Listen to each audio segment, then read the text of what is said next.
दोपहर के 12:30 हो रहे थे। वो अंधेरी रात हट चुकी थी, पर एक अंधेरा वेदा के अंदर समा गया था और वो अंधेरा इतनी आसानी से निकलने वाला नहीं था। वेदा आईसीयू में थे। गोली उनके कंधे पर लगी थी, खून बह रहा था, पर जिंदगी अब भी उनमें थोड़ी बहुत बची थी और वो जिंदगी और मौत के बीच में लड़ रहे थे। आईसीयू के बाहर WWH के प्रेसिडेंट और वाइस प्रेसिडेंट खड़े थे। स्मृति, प्रिया, आर्यन सब थे और सबकी आंखों में चिंता थी। लंबी खामोशी और बेचैन सांसें हवा में थमी हुई थी। रात को जब वेदा को गोली लगी और वो जो भी लोग आए थे जो वल्चर मैन को और बच्चे को ले गए, उन्होंने वेदा को गोली मारी, पर वेदा मरे नहीं, वो मौत से लड़ते रहे। शुक्र तो यह था कि गोली कंधे पर लगी थी।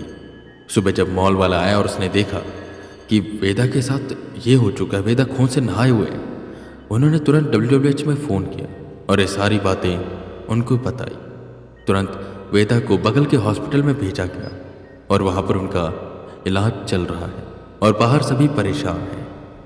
आर्यन प्रेसिडेंट के पास आता है, जैसे उनसे कुछ पूछना चाहता हूँ। प्रेसिडेंट सर, ये गोली किसने चलाई थी? यह सुनकर प्रेसिडेंट ने गहरी सांस ली और भारी स्वर में कहा, यह मिशन सिर्फ हमें नहीं दिया गया था आर्यन। मॉल के मालिक ने एक और टीम को हायर किया था। उन्हें हमारी काबिलियत पर शक था। जैसे हमारा पहला गोस्ट हंटर मारा गया तो उन्हें लगा ये भी मारा जाएगा और मॉल की रेनोवेशन हो नहीं पाएगी, तो उसने एक ऐसे गोस्ट हंटर की टीम को हायर किया जो कि बहुत ही खतरनाक है और हमारे कॉम्पिटिटर हैं। वो आत्माओं को पकड़ते हैं, कैद करते हैं। वो बहुत ही मतलबी लोग हैं। ये सुनकर आर्यन को थोड़ा दर्द हुआ। उसने फिर से पूछा, तो सर उन्होंने गोली क्यों मारी उन्हें? क्या सर उनके दुश्मन थे?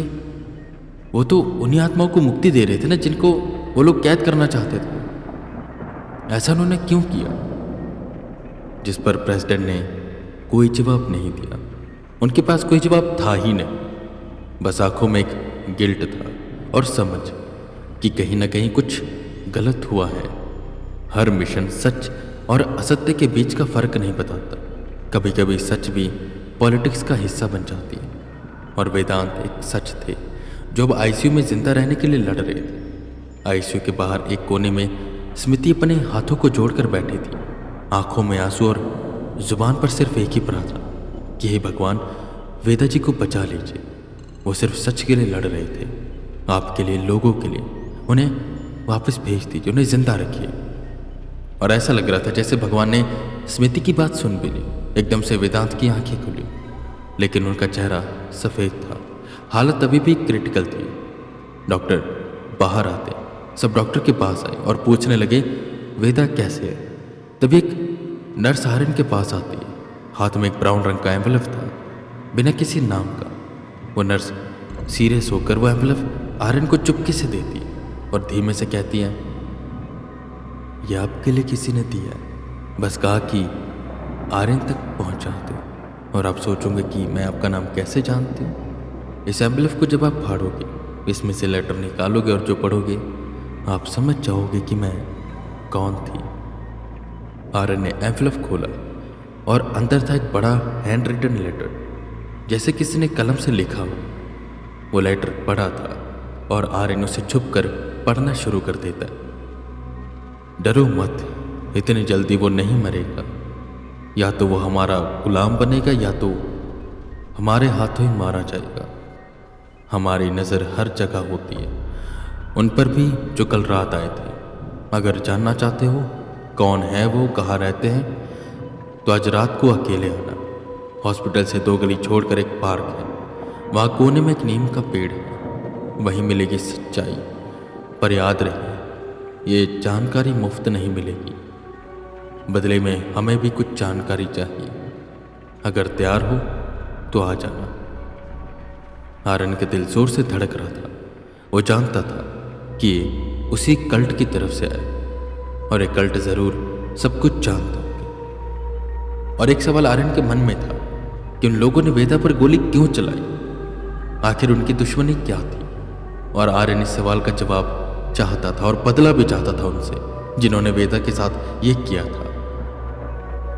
उन्होंने सर को गोली मारी, उस वल्चर मैन को कैद किया और मैं यहां पर बस खड़ा हूं, कुछ कर नहीं पा रहा। मुझे जानना ही होगा कि उन्होंने गोली क्यों चलाई और कहां पर हैं वो लोग। मैं उनसे बदला लेकर रहूंगा। रात को उस पेड़ के नीचे मैं जाऊंगा और सच्चाई को जानूंगा। ये डील सिर्फ एक मुलाकात नहीं, शायद एक कुर्बानी की शुरुआत है। आर्यन चुपके से निकला, किसी को नहीं पता, न स्मिति को, न प्रिया को, न प्रेसिडेंट को। रात का वक्त था। 2 गलियां छोड़कर एक छोटा सा पार्क और उस पार्क के कोने में नीम का पेड़ और उसके नीचे कोई इंतजार कर रहा था उसका। काले कपड़ों में चेहरा ढका हुआ था एक अनोनिमस आदमी। वो आर्यन की तरफ देखता है और बिना किसी इंट्रोडक्शन के बोलता है, तो तुम आ गए आर्यन, मैं जानता था तुम आओगे। खैर, तुम्हें अब तक इतना तो पता चल चुका होगा कि वो ब्लैक रेवंस का काम है, या नहीं पता? ओह, तुम्हें कैसे पता चलेगा? ग्रुप ऑफ पीपल हैं जिन्हें गोस्ट हंटर्स कहा जाता है। ये सच में गोस्ट हंटर्स हैं क्योंकि उनको हंट करते हैं, और इस ग्रुप का नाम है ब्लैक रेवंस। इन्हें हर कोई कांटेक्ट नहीं कर सकता। ये आत्माओं को आधुनिक मशीनों से, शक्तियों से कैद करते हैं, उन्हें एक जगह छुपा कर रखते हैं और अपनी मतलब के लिए उनका इस्तेमाल भी कर सकते हैं। ये बहुत ही बुरे लोग हैं। जिस पर आर्यन सवाल करता बीच में, पर उन लोगों ने सर पर गोली क्यों चलाई? क्या बिगाड़ा था सर ने उनका? वो अनोनिमस आदमी कुछ भी नहीं कहता, जैसे वो पहले कुछ जानकारी चाहता है। हमारी कोई डील हुई थी ना, उस डील के अनुसार तुम हमें कोई जानकारी दोगे। आर्यन समझ गया और उसने पूछा कि तुम्हें क्या जानना है, जिस पर वो बताना शुरू करता है। मुझे ये जानना है कि वो जो अस्त्र है, जो गुरुजी का खास अस्त्र, वो हम उठा क्यों नहीं पा रहे? उसे उठाने का तरीका बताओ। आर्यन धीमे से उस आदमी से कहता है, वो शस्त्र हर कोई नहीं उठा सकता। उस शस्त्र को उठाने के लिए दिल में सच्चाई होनी चाहिए और मन में लोगों का भला करने की इच्छा। बुरे मन का आदमी उसे कभी भी नहीं उठा सकता, जैसे तुम में से कोई भी उसे नहीं उठा पाएगा। और ये जानकारी देने में मुझे कोई भी शर्म नहीं आ रही, नहीं मैं ये सोच रहा हूँ कि तुम जाकर उसे उठा लोगे, क्योंकि तुम्हारा जो कल्ट है उसमें मुझे लगता है सभी बुरे लोग हैं, किसी के अंदर सच्चाई नहीं है। यह है तरीका उसे उठाने का। अब तुम देख लो कैसे उठाओगे। और अब बताओ कि उन्होंने गोली क्यों चलाई और कहाँ पर है वो। ये सारी बातें सुनकर वो आदमी आर्यन को सारी कहानी बताता है और एक पर्ची देता है जिस पर वो एड्रेस लिखा हुआ होता है। सही है, हम बुरे लोग हैं, पर ब्लैक रेवन से ज्यादा बुरे नहीं, जिन्होंने वेदा पर छुपकर गोली चलाई। मर सकता था वेदा, शुक्र करो जिंदगी थोड़ी लंबी लिखी है उसकी, या कहें उसकी किस्मत में लिखा है हमारा गुलाम बनना, इसलिए उसे जिंदा छोड़ दिया गया। कुछ भी हो सकता है, क्या पता जब उस पर गोली चलने वाली थी गोली सीने में लग जाती, पर कहीं से कोई साया आया हो जिसने उसको हल्का सा पुश किया हो और गोली कंधे पर लग गई। होने को आर्यन कुछ भी हो सकता है। और रही बात जो तुम कह रहे हो कि उन ब्लैक रेवंस ने वेदा पर गोली क्यों चलाई, तो देखो, ब्लैक रेवंस वेदा का कॉम्पिटिटर है, ठीक है। वो वहां पर पहले से पहुंचा हुआ था, मॉल के बाहर। वो वेदा पर नजर बनाए हुए था। उन्होंने अंदर अपने कैमरे लगाए हुए थे और बाहर अपनी वैन में सारी चीजें देख रहे थे। जब उन्हें लगा कि वल्चरमैन ने हार मान लिया और वो मुक्त होना चाहता है और उसने अपने आप को ढीला छोड़ा, तुरंत वो लोग आ गए। वो आधुनिक शक्तियों का, पौराणिक शक्तियों का, टेक्नोलॉजी सबका इस्तेमाल करते हैं और आत्माओं को कैद बनाते हैं। और वल्चरमैन को पकड़ना उनका खास एक मकसद था। वो किसी मिशन के लिए काम कर रहे हैं जिसके लिए उन्हें मल्टीपल स्पिरिट्स चाहिए, ऐसी स्पिरिट्स जो कि बहुत ही ज़्यादा आक्रामक हो। मुझे नहीं पता उनका इंटेंशन क्या है, या मैं कहूँ मुझे पता है उनका इंटेंशन क्या है।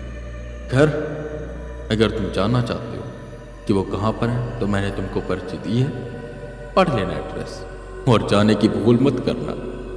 क्योंकि वहां पर बस तुम मारे जाओगे, क्योंकि वहां पर अंधेरा राज करता है और भूत प्रेत वहां की रखवाली, बताया था ना, वो उन आत्माओं को कैद करते हैं और अपने मतलब के लिए भी इस्तेमाल कर सकते हैं।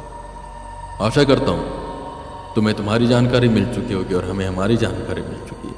बहुत जल्द मुलाकात होगी। आर्यन। वो एड्रेस आर्यन पढ़ता है, पर्ची को वहीं डस्टबिन में फेंक देता है। आर्यन बदला लेना चाहता था, उसके अंदर का खून उबाले मार रहा था। वेदा जिंदा तो थी और ब्लैक रेवेंस का सच भी सामने आ चुका था, पर क्या वो ब्लैक रेवेंस को ऐसे जाने देगा? वेदा अभी भी क्रिटिकल सिचुएशन में, और ये सब हुआ ब्लैक रेवेंस की वजह से। आर्यन मन मन सोच रहा था कि उसे क्या करना चाहिए।